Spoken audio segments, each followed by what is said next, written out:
Hi hello నమస్తే welcome to mega nine TV. Russia అధ్యక్షుడు Vladimir Putin భారత పర్యటన గ్రాండ్ సక్సెస్ అయింది. పుతిన్ ఇప్పటికే 10 సార్లు ఇండియా వచ్చారు. ఇది ఆయన 11వ పర్యటన. ఈ 2 రోజుల పర్యటనలో పుతిన్ కు స్వాగతం నుంచి వీడ్కోలు వరకు ఘనంగానే నిర్వహించారు.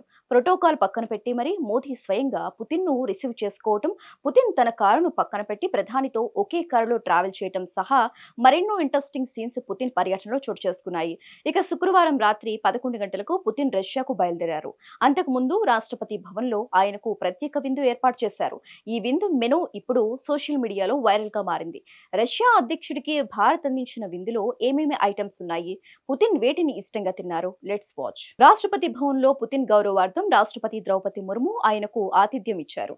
ఈ విందులో ప్రాంతీయ రుచులు, కాలానుగుణ ఉత్పత్తులు, సాంప్రదాయ వంట పద్ధతులను తెలియజేస్తూ ప్రత్యేకంగా రూపొందించిన భారతీయ తాళిని ప్రదర్శించారు. ప్రధానమంత్రి నరేంద్ర మోదీ, ఆర్థిక మంత్రి నిర్మలా సీతారామన్, వాణిజ్య మంత్రి పీయూష్ గోయల్, విదేశాంగ శాఖ సహాయ మంత్రి కీర్తివర్ధన్ సింగ్ వంటి ప్రముఖులు ఈ విందుకు హాజరయ్యారు. ఈ విందులో పూర్తిగా వెజిటేరియన్ వంటకాలే ఉన్నట్లు తెలుస్తోంది. అందులో దేశంలోని నలుమూలల నుంచి ఎంపిక చేసిన వంటకాలకు స్థానం కల్పించారు. మురంగిలై చారు, గుచ్చీదూన్ చెటిన్, పుదీనా సాస్, షిర్మల్తో కాలే చానేకి, సికంపూరి కబాబ్, ప్రసిద్ధ జోల్ మొమోలతో స్టార్టర్స్ ప్రారంభమయ్యాయి.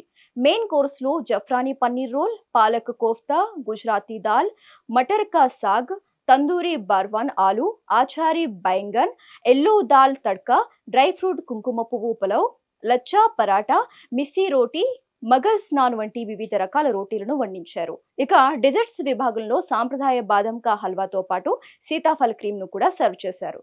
దానిమ్మ, నారింజ, క్యారెట్, అల్లం, బీట్రూట్ జ్యూసులు, గోంగూర పచ్చడి, ఆవకాయ ఇలా ఎన్నో రకాల వంటలను విందులో వడ్డించారు. ఈ వంటకాలన్నీ పుతిన్ కు బాగా నచ్చాయని అంటున్నారు. రష్యా అధ్యక్షుడు పుతిన్ వయసు 73 సంవత్సరాలు. కానీ ఆయన చూస్తే అంత వయసు ఉన్నట్లు అనిపించదు. ఇప్పటికీ స్ట్రాంగ్ గా చాలా యాక్టివ్ గా కనిపిస్తారాయన. ఈ వయసులో కూడా ఆయన ఫుడ్, ఫిట్నెస్ విషయంలో ఏమాత్రం రాజీ పడరట.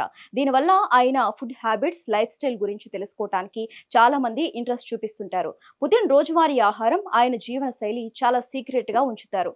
అయితే దీనికి సంబంధించిన పూర్తి సమాచారం 5 ఏళ్ల కిందట వెలుగులోకి వచ్చింది. పుతిన్ తన దినచర్య తేనెతో కూడిన జోరాగ్ తో మొదలవుతోంది. ఫ్రెష్ జ్యూస్, పచ్చి క్వాయిల్ గుడ్లు లేదా ఆమ్లెట్ తీసుకుంటారు. మధ్యాహ్నం లేదా రాత్రి భోజనంలో చేపలు కంపల్సరీ. స్మోక్డ్ వంటకాలను కూడా ఎక్కువగా ఇష్టపడతారు పుతిన్. రెడ్ మీట్ కూడా ఆయన మెనూలో ఉంటుంది. టమోటా, దోసకాయ, ఇతర సాధారణ కూరగాయలతో కూడిన సాధారణ సలాడ్లను తీసుకుంటారు. ఇక విదేశాలకు వెళ్ళినప్పుడు ఆయన ఆహార నియమాలను అత్యంత కఠినంగా పాటిస్తారు. హోటల్ లేదా ఆతిథ్య దేశ సిబ్బంది తయారు చేసిన భోజనాలను ఆయన చాలా అరుదుగా తీసుకుంటారు. ప్రత్యేక శిక్షణ పొందిన రష్యన్ చెఫ్లు, సహాయక సిబ్బంది ఆయనతో పాటే ఉంటారు. మొబైల్ ఫుడ్ టెస్టింగ్ ల్యాబ్ కు కూడా ఆయన వెంట తీసుకెళ్తారు. ఫుడ్ విషయంలో అంత స్ట్రిక్ట్ గా ఉండే పుతిన్ మన భారతీయ వంటకాలను లొట్టలేసుకుని తిన్నట్లు చెబుతున్నారు. ఇక ఈ విందుతో పాటు సంగీత కచేరీ కూడా మరో ప్రత్యేక ఆకర్షణగా నిలిచింది. రాష్ట్రపతి భవన్ బ్యాండ్ కళాకారులు వందే మాతరం, సారీ జహాసే అచ్చా వంటి భారతీయ గీతాలతో పాటు కత్యూషా, మాస్కో నైట్ వంటి ప్రసిద్ధ రష్యన్ గీతాలను కూడా ఆలపించి అతిథులను అలరించారు. ఇదిలా ఉంటే రాష్ట్రపతి భవన్ లో రష్యా అధ్యక్షుడు పుతిన్ గౌరవార్థం ఏర్పాటు చేసిన అధికారిక విందుపై వివాదం రాజుకుంది. విపక్ష నేత రాహుల్ గాంధీ, కాంగ్రెస్ అధ్యక్షుడు మల్లికార్జున ఖర్గేకు ఆహ్వానం అందకపోవడంపై విపక్షాలు మండిపడుతున్నాయి. విచిత్రంగా కాంగ్రెస్ ఎంపీ శశి థరూర్ మాత్రం రాష్ట్రపతి భవన్ లో విందుకు హాజరయ్యారు. పార్టీ అధినేతకు అవమానం జరుగుతున్నప్పుడు ఆ కుట్రలో థరూర్ భాగం కావటం దారుణమని కాంగ్రెస్ నేతలు ఫైర్ అవుతున్నారు.